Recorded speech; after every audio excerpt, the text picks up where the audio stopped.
ችግር ለምን ያስራል? ሃይማኖት እኮ ከችግር በላይ ነው። እግዚአብሔር እኮ ከትዳራችን በላይ ነው።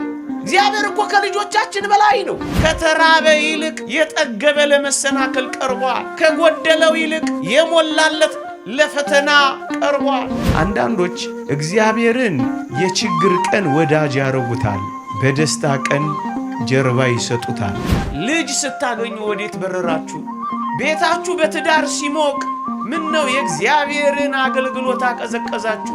እጆቻችንን ዘርግተን እግዚአብሔር የሰጠን ቀን ደስታችንን ከሌሎች ጋር ያከበርን፣ እግዚአብሔርን ግን የረሳን ስንቶች ነን?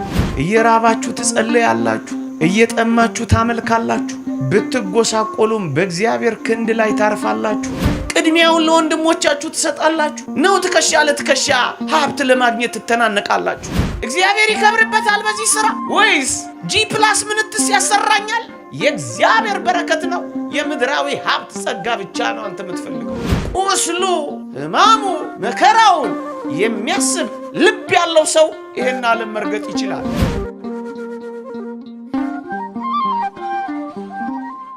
የምንማርበት የትምህርታችን ርዕስ ሁላችንም የምናውቀው አጠር ለማድረግ እንዲመቸን አብርሃም በሚል ርዕስ እንማራለን። አርከ እግዚአብሔር የእግዚአብሔር ወዳጅ ተብሎ የተጠራ ነው አብርሃም በሃይማኖት እግዚአብሔርን ፍጹም ነው ያመነው። ውጣ ሲለው ነው የወጣው። የምድሪቱን ከባቢ አየር የሕዝቡንም ስነ ልቦና ሌላም አልጠየቀውም። እግዚአብሔርን ዝንብል ብሎ የተከተለው እንዴት ያለ አስደናቂ እምነት ነው ወገኖቼ! እግዚአብሔርን እንደዚህ እናምነዋለን፣ እግዚአብሔርን እንደዚህ እንከተለዋለን። ከኛ ሐሳብ በላይ የእግዚአብሔር ሐሳብ ይገዛናል። እሱ ስለኔ ያስባልና እግዚአብሔር ለኔ ያለው ሐሳብ የሰላም ሐሳብ ነውና እግዚአብሔርን ዝም ብዬ ከተለዋለሁ እንላለን። አብርሃም አስደናቂ አባት ነው። ውጣ ሲለው ወጣ፣ ሂድ ሲለው ሄደ፣ ሲያዘው ተሰማራ። ማመን ማለት ይሄ ነው።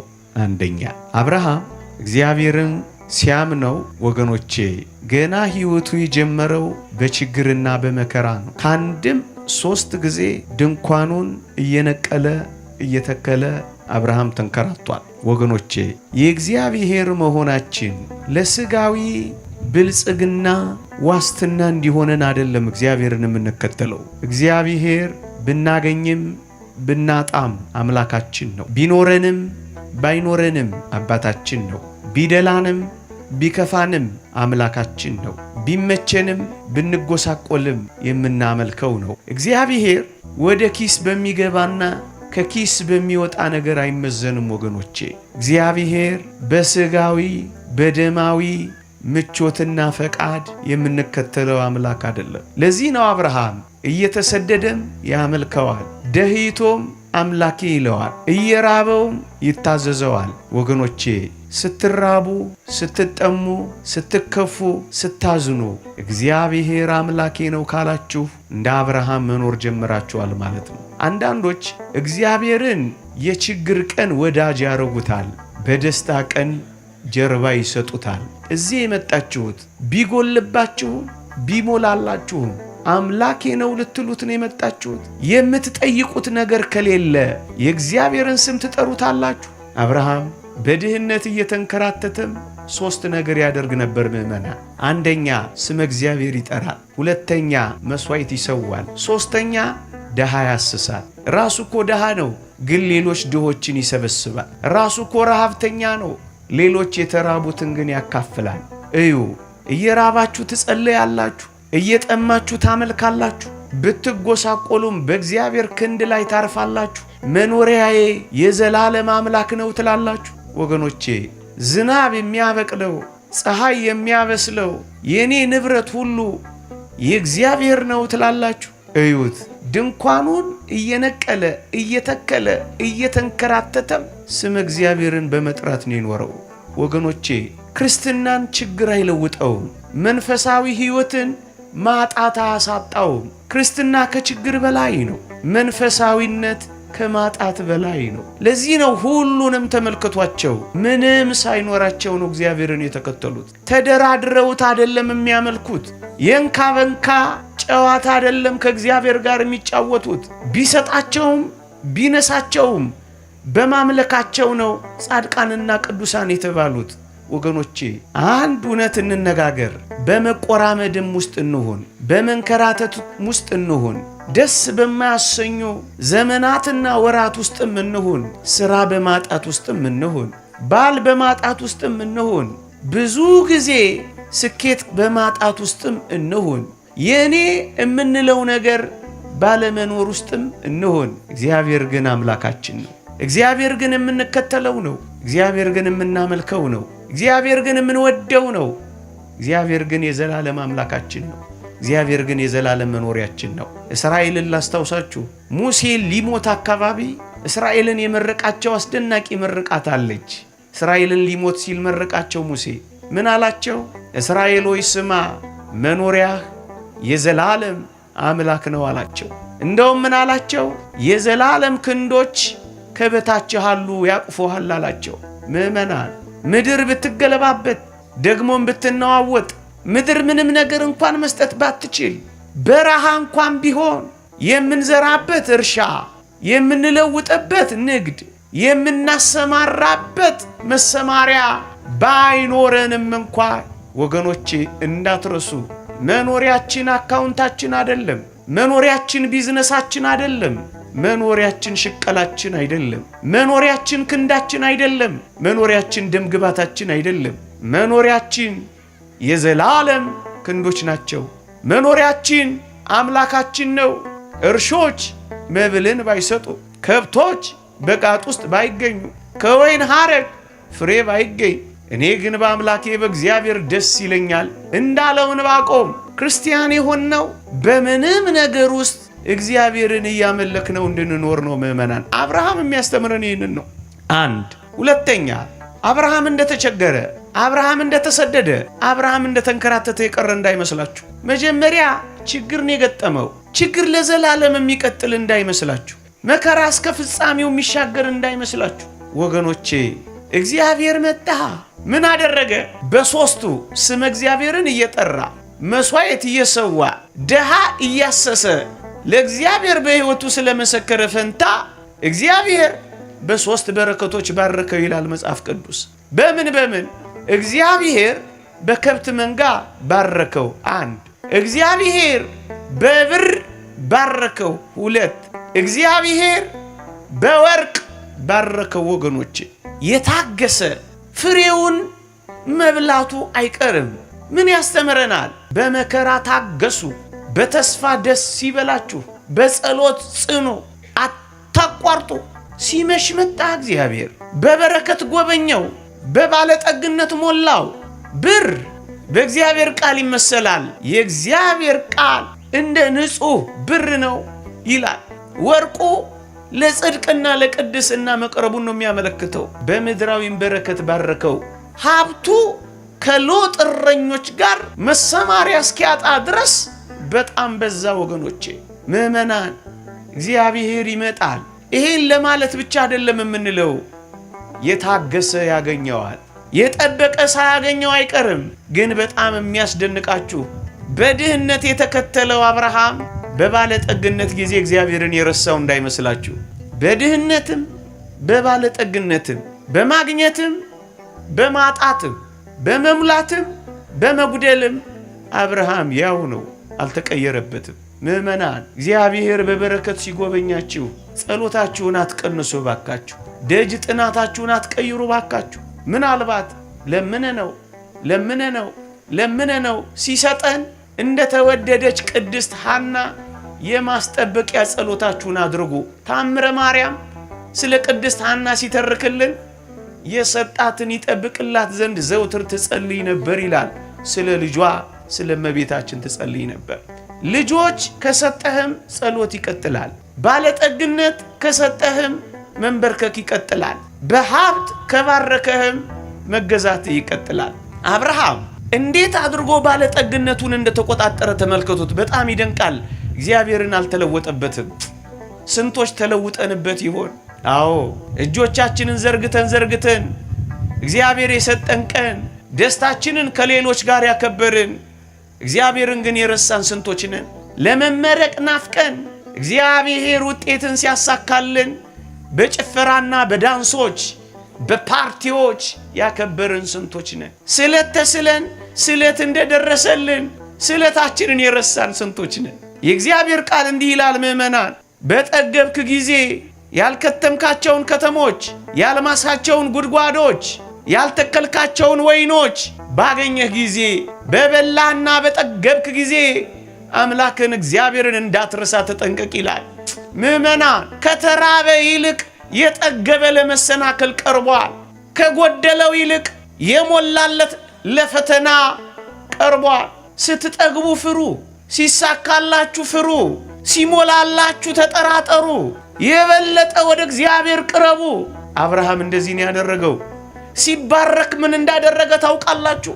አስቀድሞ ስለት ወደ ተሳለበት፣ አስቀድሞ ቃል ኪዳን ወደ ገባለት ወደ እግዚአብሔር እየቸኮለ ሄደ ይላል። ልጅ ስታገኙ ወዴት በረራችሁ? ሥራ ሲሳካላችሁ ምን ነው ጀርባ ሰጣችሁት? ቤታችሁ በትዳር ሲሞቅ ምን ነው የእግዚአብሔርን አገልግሎት አቀዘቀዛችሁ? ስንቶች አፋችን ኮቸችላ እስኪመስል በጸሎት እንዳልተጋን ሲሞላልን ምን ነው ጣፋጭ ስሙን መጥራት ረሳን? የጥንት ፍቅራችንን፣ የልጅነት ደፋ ቀና ማለታችንን፣ የልጅነት የተቆላተፈ ጸሎታችንን ምን ነው ረሳን? ነካ ብቻ አድርገን የምንወጣ ሆነን። አብርሃም ግን እንደዚህ አልነበረም፣ አልተለወጠበትም። እየቸኮለ ሄደ፣ እየፈጠነ ሄደ። ሲራብም ሲጠግብም፣ ሲጎልም ሲሞላም፣ ሲያገኝም ሲያጣም፣ ሲባረክም ሲደኸይም ያው ነው። የእግዚአብሔር ቃል እንዲህ ይላል፣ እንዴት ተለወጥሽብኝ ይላል። ስንቶቻችን ተለውጠንበት ይሆን? ጉባኤ ንቀናል።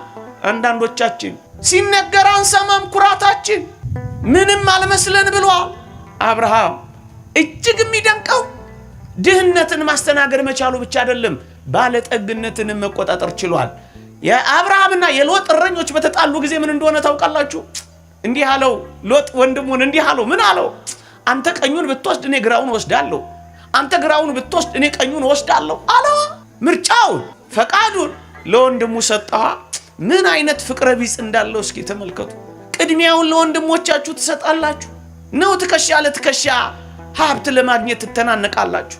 ለሀብት ያለን የተጋነነ አምልኮ እስኪመስል ድረስ ይኸው ምድር የምትናጨው በሀብት ምክንያት አይደል?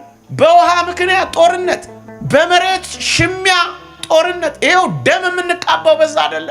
አብርሃምን ከፍ አድርገን የምናደንቀው እኮ ለዚህ ነው። ምንም እንኳን ለም ሀገር ባትሆንም የአባቶቹ ምድር ስለሆነች ኬብሮንን መረጠ። ለእርሻ ግን የተመቸች አልነበረች። እግዚአብሔር ካለበት እርሻም አይኑር መብልም አይኑር፣ እግዚአብሔር ይኑር እንጂ። ፍቅር ካለ ትጠግባለህ፣ መዋደድ ካለ መተናነቅ የለም። ሎጥን ግን ትንሽ ነካ አድርገነው እንለፍ። ውሃ አለ፣ ለም ነው፣ ሳር አለው፣ ለከብቶቼ ይመቻል አለና እጅግ ውብ የሆነችውን የሰዶም ምድር መረጠ። እህቴ ሆይ ምንድነው የምታስቀድሚው? ሃይማኖት አለው፣ ምግባር አለው፣ ወደ ሰማይ ያደርሰኛል፣ ከጽድቅ ጋር ያገናኘኛል፣ ለቁርባን ያበቃኛል። ምርጫ ምንድነው? ሽቀላ አለው፣ ኦቴ አለው። ምንድነው ያንተ ምርጫ? እግዚአብሔር ይከብርበታል በዚህ ስራ ወይስ ጂ+ ምንትስ ያሰራኛል? ጥያቄ ምንድነው? የእግዚአብሔር በረከት ነው፣ የምድራዊ ሀብት ጸጋ ብቻ ነው አንተ የምትፈልገው? ሎጥን ተመልከቱት። ሳር አለ፣ ለምለም ነው፣ ውሃ ገብ ነው። በቃ ፈተና ሆነበት። ትዳርሽ ፈተና እንዳይሆንብሽ ሳር አለ፣ ለምለም ነው፣ ምንድነው አይደለም። እግዚአብሔርን ይፈራል ወይ? መከራ እየበላ እንዳትኖር የምታስቀድመው ፕራዮሪቲ ሊስት የመጀመሪያው ረድፍ እግዚአብሔር ነው ወይ? አብርሃምን ተመልከቱ፣ ሰጠው። ይሄ ብቻ የሚደንቃችሁ የአብርሃም መቀመጫ ሁሉ ጊዜ ትደንቀኛለች። አብርሃም ሁሉ ጊዜ ከዚያች ድንኳኑ እየወጣ በመምሬ አድባር ዛፍ ስር ቁጭ ብቻ ነበር የሚለው። ድንኳኑ ጉርለት አለባት። ምን አይነት? እግዚአብሔር ገና ቃል ኪዳን ገብቶለታል። ምን ብሎ? እንደ ሰማይ ከዋክብት እንደ ምድር አሸዋ ዘርህን አበዛዋለሁ ቢለውም ልጅ ሳያገኝ ዘር ሳያፈራ ምድር ላይ ሰው ሳይተካ 99 ዓመት ሆነው ጃጀ፣ ሸመገለ፣ ትኩስነቱ አለፈ። ሚስቱ ሳራ ልምላሜዋ ጠወለገ። በቃ ድንኳኗ ልጅ የላትም፣ ቃል ኪዳኗ ዘግይቷል። በጣም ይደንቃቸዋል። ድንኳኑ ግን አልያዘውም። ችግሩ ግን አላሰረውም። ከድንኳኑ እየወጣ በመምሬ አድባር ዛፍ ስር ይቀመጥ ነበር። ችግር ለምን ያስራል? ሃይማኖት እኮ ከችግር በላይ ነው። እግዚአብሔር እኮ ከድንኳናችን በላይ ነው። እግዚአብሔር እኮ ከትዳራችን በላይ ነው። እግዚአብሔር እኮ ከልጆቻችን በላይ ነው። እንዴ ምንድን ያሰረ እንዳትወጣ? እግዚአብሔር እኮ ከንግዳችን በላይ ነው። እግዚአብሔር ከመሶባችን በላይ ነው። እግዚአብሔር ከቤተሰባችን በላይ ነው። ድንኳኑ አላሰረውም። ወጣ። ውጣ፣ ውጡ፣ ከታሰራችሁበት ነገር ውጡ። እንዳምልኮ ከተጣበቃችሁበት ኑሮ ጭምር ውጡ። አንገታችሁን ከቀበራችሁ፣ ውስጣችሁን ካደከማችሁ ከዚች ዓለም ድንኳን ውጡና በመምሬ አድባር ዛፍ ስር በምትመሰለው በመስቀሉ ስር ረፉ። አዎ በቁስሎቹ ስር ረፉ። አንድ ሊቅ ይህንን ሲተረጎም አብርሃም በመምሬ አድባር ዛፍ ስር የሚቀመጠው በቀትር ያውን በ6 ሰዓት ነበር። ለምን? ያንን የቀራንዮ መስቀል እያየ ነበር። በልቡ ተክሎ በህሊናው አሰላስሎ የሚኖረው የጌታችንን ቁስሎች ነበር።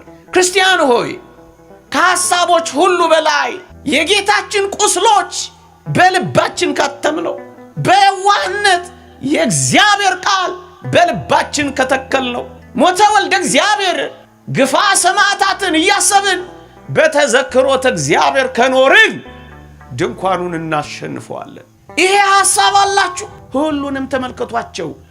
መስቀሉ ስር ነው። ያዕቆብን ታስታውሳላችሁ? ሊሞት ሲል በአልጋው ዘንግ ስር ሰገደ ይላል መጽሐፍ ቅዱስ። ዕብራውያን ምዕራፍ 11 ተመልከቱት። ዝም ብሎ የሰገደ ይመስላል? አይደለም። ቀራንዮን እያሰበ ነው። ሐሳባችን ምንድነው? ነብዩ እንዳለው ጌታ ሆይ ይሄ ምንድነው ብዬ ጠየቅኩት አለ። በወገኖቼ ቤት የቆሰልኩት ቁስል ነው አለ። ቁስሉ ሕማሙ መከራውን የሚያስብ ልብ ያለው ሰው ይሄን ዓለም መርገጥ ይችላል። ከድንኳኑ ማምለጥ ይችላል። በዓለም ወጥመድ ከመያዝ ይድናል። የአይን አምሮት የልብ ምኞት አይገዛውም፣ ይወጣል። በመምሬ አድባር ዛፍ ስር ይተከላል። ሁሉ ጊዜ የት ነው መገኛ? ግሮሰሪው አይበቃም፣ ኳስ ሜዳው አይበቃም፣ ቻናሉ አይበቃም፣ ወሬው አይበቃም። አላሳረፈንም። አንጎበሩ አሳመመን፣ ረፍት አጣን። ከመስቀሉ በላይ ማረፊያ የታለን? አውግስጢኖስ ሊቁ እንዳለው ነፍሳችን ካንተ በቀር ማረፊያ የላትም እንዳለው ዓለም በርሱ ካላረፈች በቀር በማን ታርፋለች? መስቀሉ ስር በመምሬ አድባር ዛፍ ስር ያርፍ ነበር። ምን ማለት ነው? ማንም ሆኑ ማን ዘውትር እግዚአብሔርን በፊታችሁ አድርጉ። ምን ማለት ነው? የአባንጦንስ ምክር ነው፣ የኔ አይደለም። ምንም ስሩ፣ ምን በመጽሐፍ ቅዱስ ላይ እንዳለው ስሩ። የትም ኑሩ፣ የት ይሄንን ቤት አትልቀቁት። አራተኛና የመጨረሻው ሳልመለከት ማላልፈው የመጨረሻ እንኳን አይደለም ይበቃኛል ብዬ ነው። አብርሃምን እንዲያድንቀ ነው። ሳራን ግን ሳንመለከታት ብናፍ ግፍ ነው። እሷንም ደግሞ ከፍ አድርገን ነው የምናደንቃት። ወገኖቼ እስኪ አድንቋት። ረጅም ጉዞ ሲጓዝ ከወገኖቹ ቤት ሲወጣ የት ነው የምታንከራትተኛ ላለችውም አብራው ተንከራታለች። ቃል ኪዳኑ የዘገየ ቢመስልም ባሏን ሽሙጥ እየተናገረች በነገር እየነቋቆረች አሽሙር እያወራች አይ ያንተ ቃል ኪዳን የታለ እያለች መች ባሏን ጎነተለችው። ታግሳ እኮ ነው የጠበቀችው። ትንሽ ብትፈተን እንኳን ወደ እግዚአብሔር ለመመለስ አላረፈደችም። ምን አይነት ናት ውብ ሳራ! መንፈሳዊነቷ እጅግ የሚደንቃችሁ አቤሜሌክ የሚባል ንጉሥ አያትና በጣም ወደዳትና ደንገጡሮት ባለሟሎቹ ደንገጡሮ መጣው። ሳራ ሆይ ንጉሡ እኮ በትሽን ወዶታል። ገድለ ሳራ እንደሚተርክልን አጊጪ፣ ሙቂ፣ ድመቂ፣ ተኳይ አሏት ይላል። ወስዷታል ነበር። አታስታውሱም? ኦሪት ዘፍጥረት ምዕራፍ 20 ላይ በጣም የሚደንቃችሁ ቃል ግን አሁን የምተርክላችሁ ነው። ተኳይ ባሏት ፈንታ አለቀሰች። አጊጪ ባሏት ፈንታ ልብሷን ተረተረች። ሙቂ ባሏት ፈንታ አመድ ነሰነሰች። ቤተ መንግሥት የገባችው ሴት የአብርሃምን ድንኳን መረጠች። ከንጉሡ ይልቅ ጁጁ ሽማግሌው ባሏ ፍቅሯ ጋር ታሰረች። ምን አይነት አስደናቂ እናት ነች! እናንተ ሚስቶች ሆይ፣ እናንተ የነገ ሚስቶች ሆይ፣ ደግሞስ ደሃ ይዞ ሲመጣ ምን እዚህ ታንጋትትብኛለህ ትለው መሰላችሁ? በድንኳኗ ውስጥ እሷም አብራ ተፍ ተፍ እያለች ታገለግላለች። አቤት እንዴት ያለች የተባረከች ድንኳን ነች! አንድ ቀን ብቻ ተቆጥታለች። መቼ እንደሆነ ታውቃላችሁ? አጋር ከአብርሃም በወለደች ጊዜ አቃለለቻት፣ ባለመውለዷን አቀቻት። ያን ጊዜ ብቻ ነው ሳራ የተቆጣችው። ይሄም እውነትና ተገቢ ስለሆነ ነው። እግዚአብሔርም እንኳን ተቆጥቷል። እዩ፣ አብርሃም ዝሙት ፈልጎ አይደለም የሄደው። ሳራ ቤተ መንግስት ገብታ ልቧ ያለው ባሏ ጋር ነው። አቤት ዲት ያለ ድንቅ ጽናት ነው። አብርሃም ዝሙት ፈልጎ አለመሄዱን በምን እንደምታውቁ ታውቃላችሁ? አስወጣ ስትለው ሴት ለምዶ ልጅ ወልዶ ለማባረር ያልሰቀቀው ዝሙት ወዶ አይደለም። ሂድ ስትለው ሄደ፣ እንደ ውሻ ታዘዘ። እና ስትለው መጣ። በቃ ባሪያ ሆኖ። እናንተ ሚስቶች ሆይ ከባሎቻችሁ ጋር ታገለግላላችሁ? ባሎቻችሁን ሸክም ትሆኑባቸዋላችሁ ወይስ ድጋፍ ትሰጧቸዋላችሁ? ድንኳኒቱ ለሕያው እግዚአብሔር ታገለግላለች። ባል ሌላ ሚስት ሌላ ትሆናለች። ሁለቱም ጻድቃን ነበሩ ይላል። ሁለታችሁም ጽድቅ አለ። እሷ ጸበል ቤት፣ እሱ ቢራ ቤት ነው። እሷ መቅደስ ውስጥ፣ እሱ ናይት ክለብ ላይ ነው። ሁለቱም እንዴት ትደንቃለች! አብርሃም ይቆየን።